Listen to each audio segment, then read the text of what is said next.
liste des métiers historiques que j'aurais jamais aimé faire, never. De toute manière, ma qualité féminine ne me l'aurait pas autorisé, haha.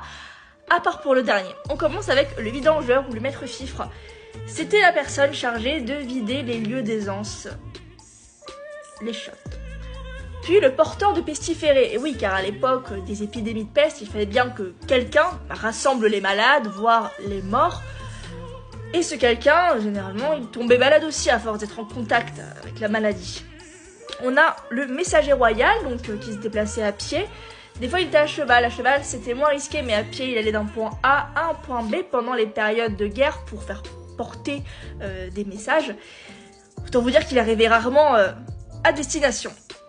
Puis le garçon de fessée. Alors le garçon de fessée à l'époque médiévale, lorsque le prince faisait une bêtise, généralement le roi le punissait ou alors en présence du roi, donc avec son autorisation expresse, simplement lorsqu'il n'était pas là et que le prince commettait un acte qui méritait une punition, eh bien il y avait un garçon de fessée qui était payé, ou pas, pour prendre une correction à la place du prince. C'était un super moment, vous vous en doutez bien. Et enfin l'exception, la pleureuse. Wouh!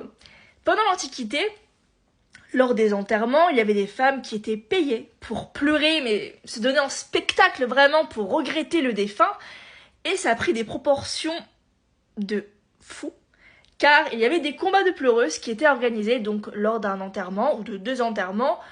À côté, les personnes payaient les pleureuses un maximum pour qu'elles se jettent sur les tombes en hurlant et qu'elles fassent des shows. Et les autorités ont dû mettre un terme à ces moments en leur rappelant « Les gars, c'est un enterrement, pas une salle de spectacle ».